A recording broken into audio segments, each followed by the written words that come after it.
Kraft presents The Great Gildersleeve. Yeah.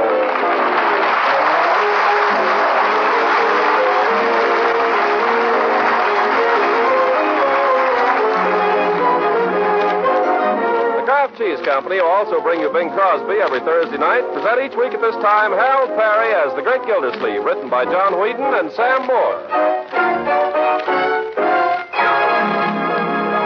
We'll hear from The Great Gildersleeve in just a moment.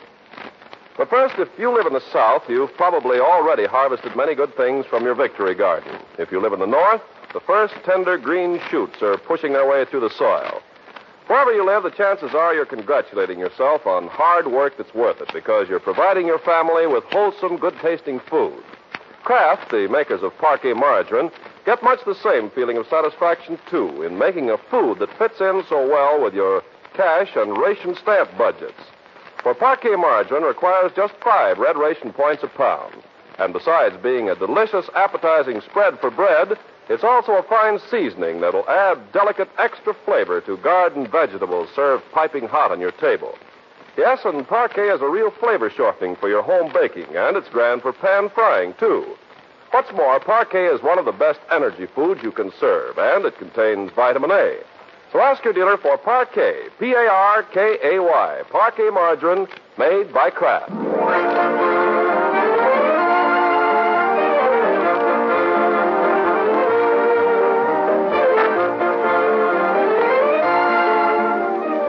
Let's join the Great Gildersleeve in Summerfield. It's a beautiful Saturday morning in May, the kind of a Saturday morning that makes a man think twice before he starts down to the office. Mr. Gildersleeve, who is strictly human, has thought twice and is about to think again when the doorbell rings. Oh, who the... I think it's a postman, Leroy. Postman? Gee, maybe he's got my stuff. Huh? Hi, Mr. Underwood. Hello there, young fellow. I've got something for you if you've got 97 cents for me. 97? Just a second. Say, Unc, could I have my allowance now, please? Well, I guess so. Let me see.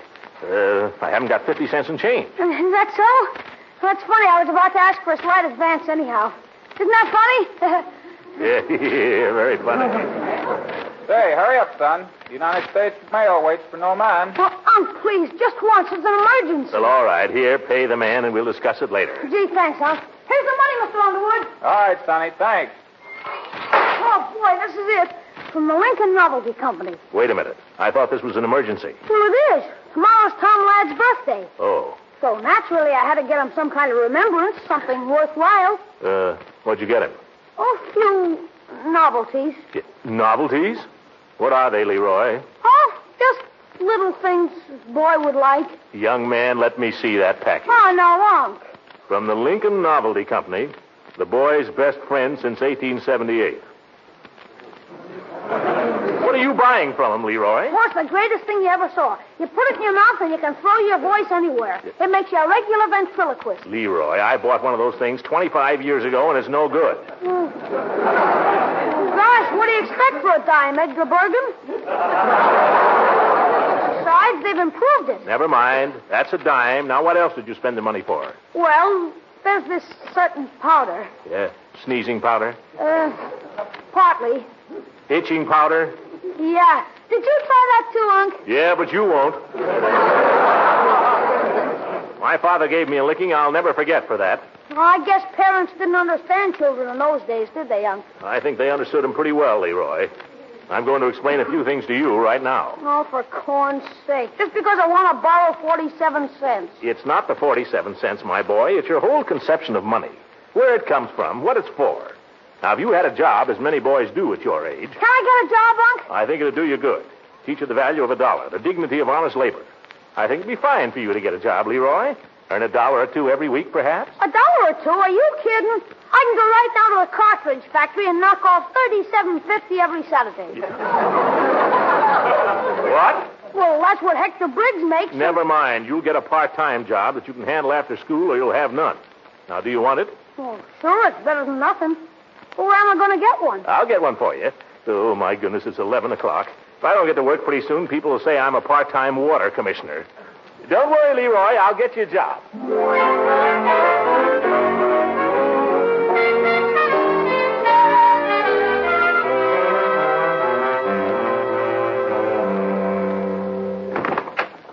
Come in, Gildy. Come in. Hello, Judge.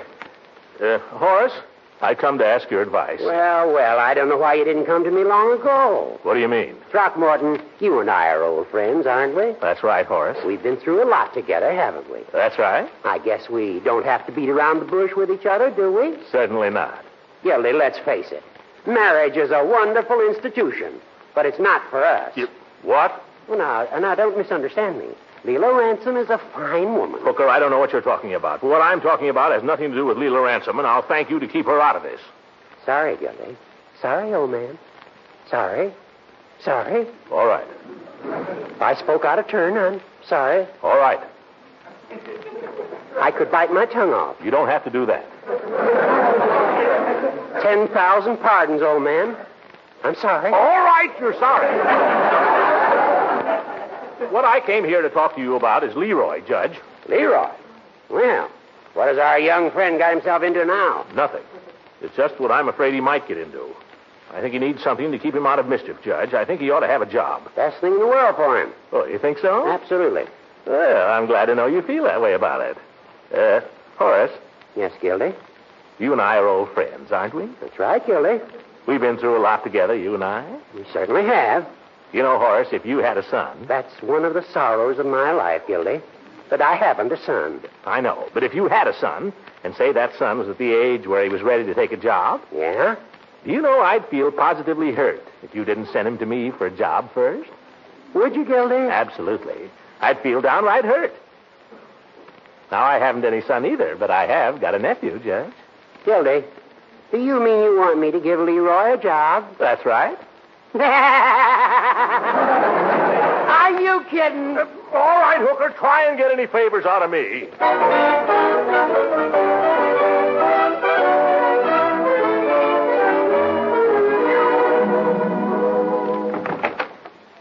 That you, Unc? Yes, Leroy. And I'd like a word with you. Unc, guess what? I've got a surprise. Well, that's fine, but suppose you save it for a moment. Leroy, I'm afraid I'm going to have to disappoint you. Disappoint me? Yes, my boy. I promised this morning that I'd get you a job, but I find it's not as easy as I thought. Yeah, but, Unc... Please let me finish. I realized that you'd be disappointed, so I decided I'd give you a job myself. At your office? No, right here, my boy, mowing the lawn. But I did that last summer. I know, but this summer I'll pay you.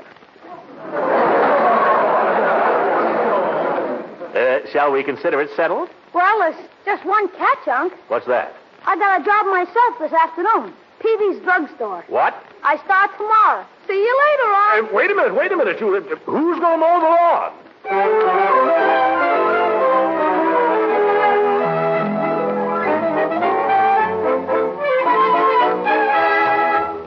Leroy?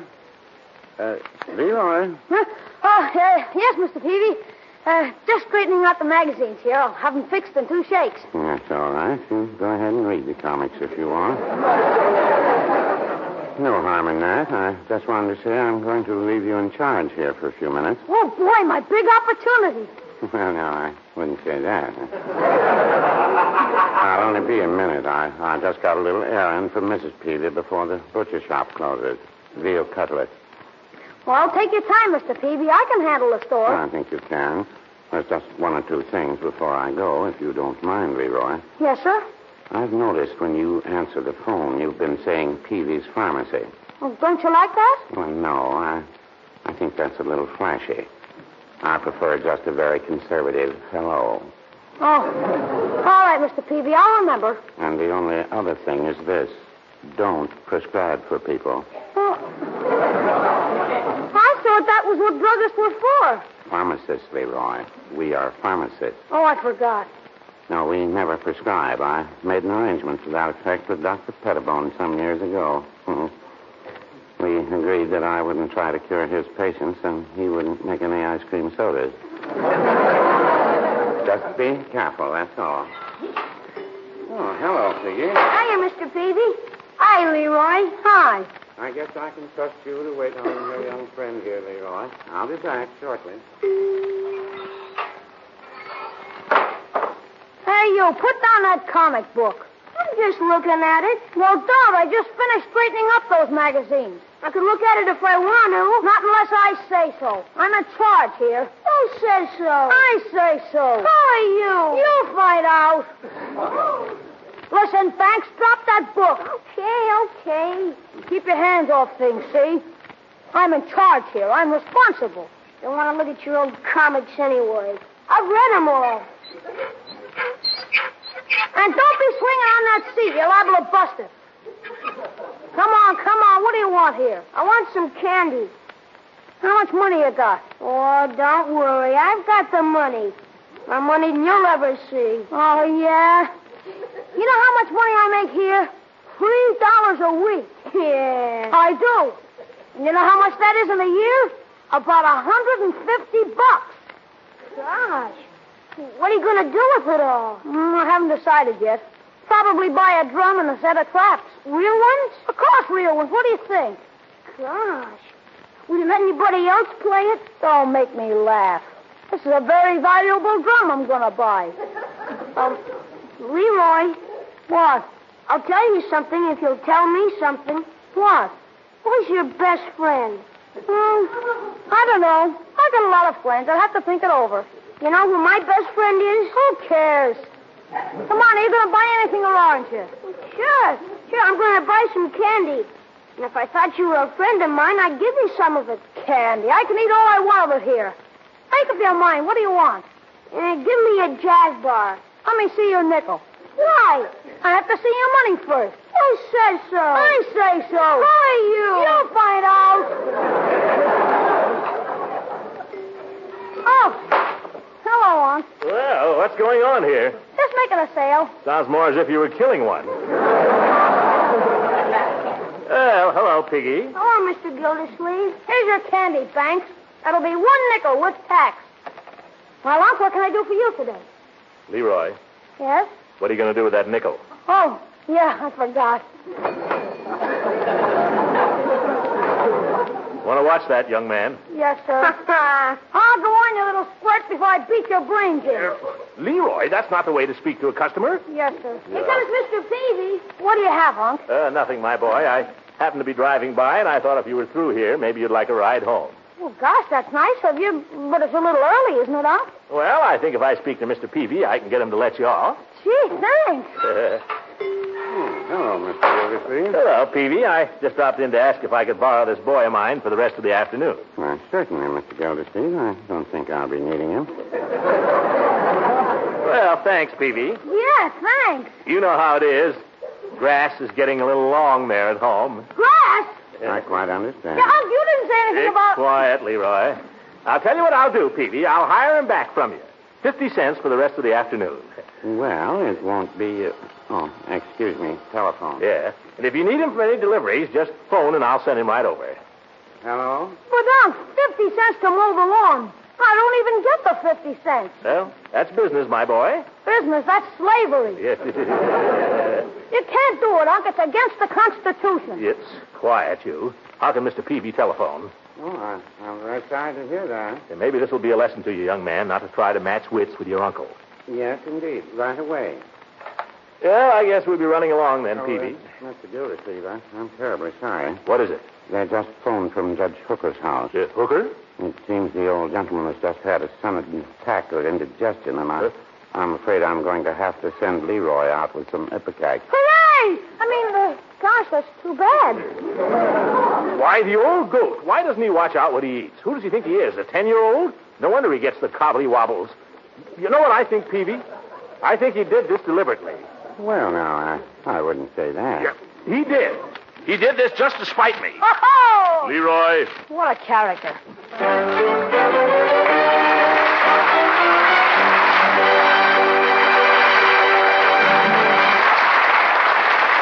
The great Gildersleeve will be with us again in a few seconds. Now, I believe I've said all I need to about Parquet, the delicious margarine made by Kraft. You know it's nourishing, and you know it tastes good. So now I'm going to talk about the men and women behind the counter in your favorite food store. I'm going to talk about them because they deserve a word of praise for the perfectly marvelous job they're doing in these trying times. The people in grocery stores have always worked hard. But in these days, with shortages of help, shortages of food, and food rationing, well, they really have a job to do. And believe me, they're doing it. They're doing a job for the manufacturers of food, for you, and for Uncle Sam. And in spite of the fact that point rationing is many times more complicated for them than for any of us, they carry on cheerfully, patiently, long hours, day in and day out. Without the willing cooperation of the grocer and his helpers, rationing could not succeed, nor could any of us eat as well as we're eating. Now, there are no awards of merit for these hard-working patriots, but they, too, are helping to win the war. Let's give them our support by budgeting ration points ahead, by shopping early in the day and early in the week. Now let's return to Summerfield. After a week with Leroy working for Peavey, Gildersleeve's lawn has become almost a jungle, and if he's ever to conquer it, it must be done today. So while Marjorie lolls in the hammock, we find him reluctantly trundling the mower out of his garage and calling upon the spirits of his ancestors to give him strength. Grass. Everywhere you look, nothing but grass. I hate the stuff. Talking to me, Uncle Mort? No, I'm talking to myself, my dear. I'm talking to the grass. Yeah, all right, you can laugh. You're a woman, Marjorie. You don't have to wrestle with it. We could always get a goat. A goat? For this grass, we'd have to get a goat with a motor on it. Why not? A motor goat.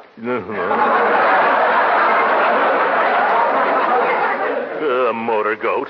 You couldn't get any self-respecting goat to do this kind of work. It takes a dumb beast like a man. Oh, Uncle Mort. That's all I am, just a beast of burden, my dear, a slave. All day long, up and down, up and down, up and down. Is that any kind of a life? Oh, it'll probably be the making of you. A little exercise. In all this heat? It's the worst thing in the world for me. Say, I know. What? How's to run in and send Bertie out with a nice big pitcher of lemonade, huh? That might help. All right, if you like. And some lady fingers to go with it. We've just finished lunch. Well, you can't run an engine without fuel, you know. Motor goat. This darn lawn. What good is it? We never play croquet anyway. Well, here goes. Throckmorton. Leela.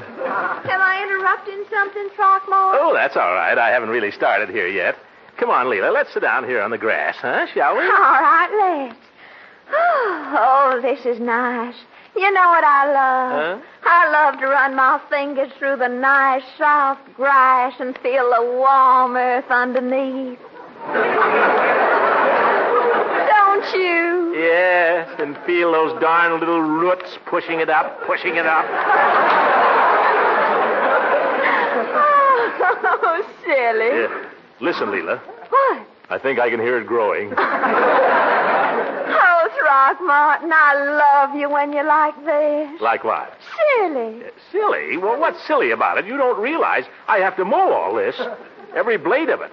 As far as the eye can reach. All by myself. And today. Oh, then, Throckmorton, I'd better be going so you can get at it. Oh, Leela, don't rush off. No, I was going to ask you to do something. Oh, I'd love to, Leela. No, not till you finich this. Well, tell me what it is. No, Throckmorton, not till you're through here. Oh, please. No.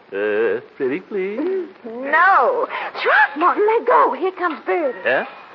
After I finished, will you? After you finish. So you hurry up and get to work now, you hear? Darn lawn. Well, here goes. Here's your lemonade, Mr. Gildersleeve. Just in the nick of time, Bertie. Say, looks mighty good, too. Yes, sir. Here's a glass. Oh, never mind the glass. I'll just drink it out of the pitcher, like this. Look out there, Mr. Gildersleeve. Look out you don't fall in. What a man. Mr. Gildersleeve, you better come up for air. I tell you, there's nothing like a pitcher of lemonade after a hard day's mowing. Pretty good before it, too. Yeah. Yeah, you're right, Bertie. Say, by the way, Bertie. Yes, sir? Tell me something. Don't you get awfully tired of staying in that hot kitchen all day long? Well, sir, I was mostly brung up in hot kitchens, so I guess I'm kind of used to it. My blood got thinned out or something. Wouldn't you like to get outdoors once in a while and get a little fresh air? Oh, Mr. Gildersleeve, it's so long now since I had any fresh air, I don't know how I could handle it. Nonsense. Fresh air is good for you, Bertie. Yes, sir? Do you know anything about lawnmowers, Bertie? Well, yes, I know the main thing about them. What's that? Keep away from them.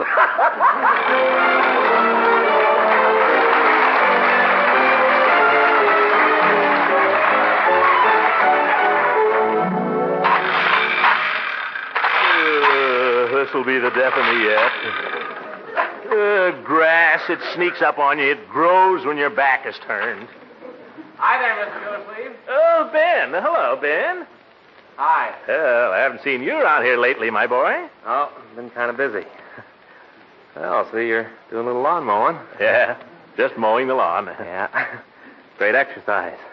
Great for the stomach muscles. Yeah, great. Is Marge around? Marge? Well, she's inside there somewhere. Oh, good. Oh, Ben. Yes, sir? You're a mechanic, Ben. I wonder if you'd come here a minute and take a look at this confounded lawnmower. Oh, is there something wrong with it? Well, I don't know if there's anything really wrong, but it seems to push awful hard. Oh, well, maybe you got it set too tight. Huh? Let's turn her over and take a look. Yeah, you go right ahead, Ben. Yeah. Seems to spin all right. Oh? Have you tried it? Have I tried it? I've been at this thing since lunch. I mowed clear down to that hedge and back, Ben. Huh. Funny, I don't know what it could be then. I'll tell you what. You try it, huh? Maybe I just haven't got the knack of it. Oh, well, all right, sure. Yeah, here. Better take your coat off, Ben. I'll hold it. Oh, I don't need to take my coat off just to try it. Oh, well, I know, but it's a hot day. You'd better give it to me. Don't you do it, Ben. Oh, Marge. Gosh, I didn't see you. Neither did I. How long have you been standing there, my dear? Long enough to see what's going on. Now, Marjorie, nothing was further from my mind Then what? than, you know. All right, put your coat on, Ben. You're through for the day. Oh, you dropped something there, my boy. Oh, my Poppy. Poppy Day. I suppose some pretty girl sold you that. Yeah, she was, kind of. Now, Margie, nothing wrong with Ben's buying a poppy. Poppy Day is a very, very worthy cause. Only joking, Uncle Mort. I'm only jealous because he didn't buy it from me. Oh, gosh, if I'd known you were selling them. Well, if you'd come around a little oftener. Yeah.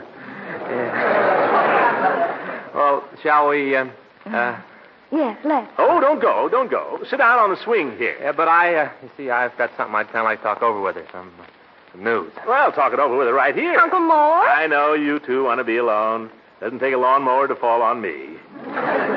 You make yourselves comfortable here, and I'll just knock off for a little while, huh? Well, Mr. Gildersleeve, gosh, we don't want to interrupt your work. Then, if we don't, you'll never forgive us. Huh? Marjorie, I think that's hardly fair. However, things being as they are, I'll see you later.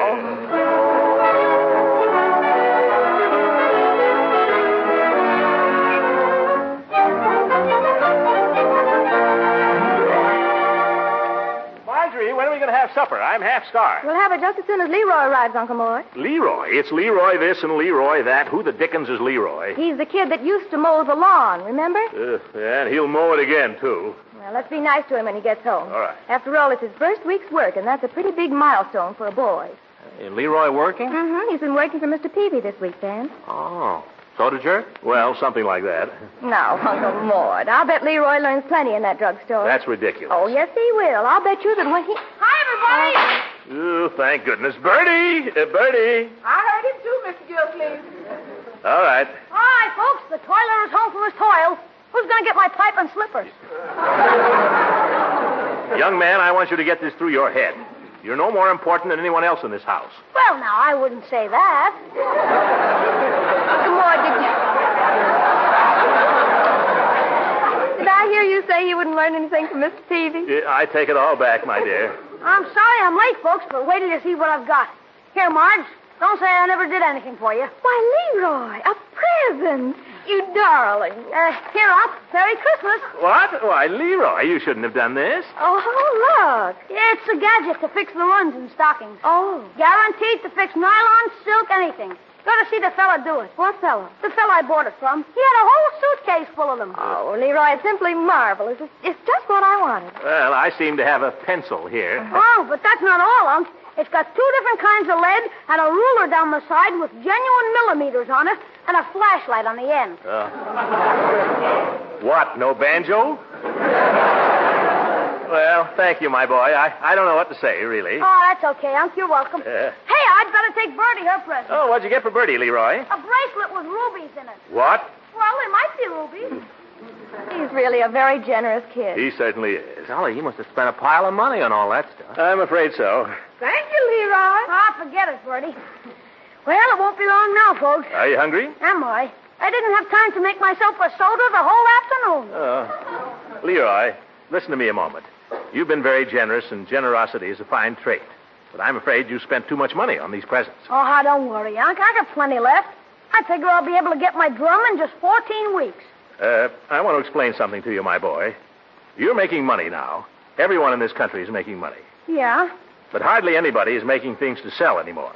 Most of the work is going into making bullets and such for the war. Yeah? What I'm trying to say is everybody ought to spend their money on war bonds and stamps instead of things they don't need. That's the way to fight inflation. Oh, you mean I shouldn't get the drum? Oh, I didn't say that. It'd be a very good thing if we all thought more about the war and less about ourselves. Oh, gosh, Unc, I can't be thinking about the war all the time. Would it be easier if you knew somebody who was in it? Yeah, sure, I suppose so. But I don't. Yes, you do, Leroy. Oh, no, I don't, Marge, honest. Ben, can I tell? Huh? Oh, sure, I guess so. All right. Leroy, this morning, Ben got his commission in the Navy. He'll be leaving very soon to join a ship. Gosh, the Navy. Well, I didn't know about this, Ben. Congratulations. Oh, thank you, sir. The Navy. Yeah, brings war a little closer, doesn't it, my boy? Yeah. And me worrying about a drum. Well, now that Ben's in the Navy, I'd better buy him some bullets. I'll buy bonds, Unc. Yeah, now you're talking like a grown-up man, Leroy, and I'm proud of you. Leroy, I hate to say it, but you're wonderful. Come here. Huh? Here. I haven't got a medal for you, but... There. Oh, gosh. What's the idea of kissing people like that? No wonder Ben is joining the Navy.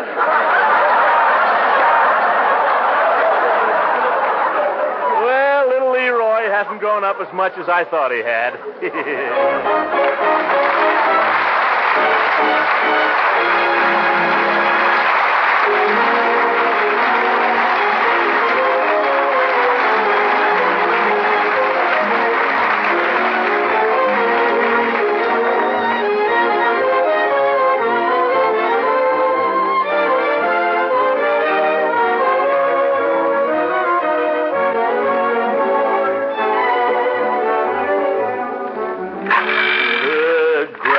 What good is it? You can't eat it. You can't sell grass. All you can do is mow it. Oh, these darn mosquitoes. Oh, brother, this has been one of my bad days. Throckmorton. Oh, that's you, Leela? I've been expecting you all afternoon, Throckmorton. What happened? Oh, nothing happened, Leela. I've been working here like a dog. But by George, enough is enough. I'm quitting right now. What is it you want me to do, Leela? Oh, well, it's too late now, Throckmorton. Oh, no, it's not, Leela. Oh, but it is. Leela, don't be like that. It's never too late. A man's got to have a little fun. What is it you were going to suggest that we do? Well, I thought if you got through with your lawn in time, maybe you'd help me with mine. That's all. Good night, everybody.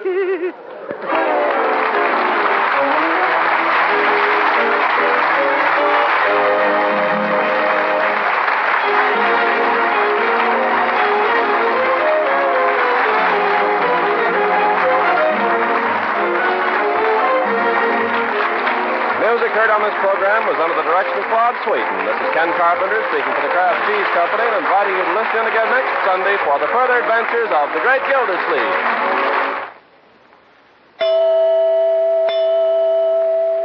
Lots of you ladies are having to use ingenuity these days to make the main dish hearty. Well, here's a very clever trick. Serve a small amount of meat or chicken or eggs or vegetables creamed in a licking good macaroni and cheese ring. And make that ring the fast way with Kraft Dinner in only 7 minutes cooking time. The Kraft Dinner macaroni is a special kind that cooks fluffy tender just in boiling water. The Kraft grated in each Kraft Dinner box puts the cheese flavor through and through the macaroni in a jiffy. Press the delicious hot Kraft Dinner into a ring mold, let it set for a moment, and then serve with your creamed meat or vegetables. Or serve the Kraft Dinner macaroni and cheese all by itself. Either way, you have a real wartime special. For one Kraft Dinner box gives you macaroni and cheese for 4 people, and you give out just one single red ration point. Get some soon. Just ask for Kraft Dinner. This program reached you from Hollywood. This is the National Broadcasting Company.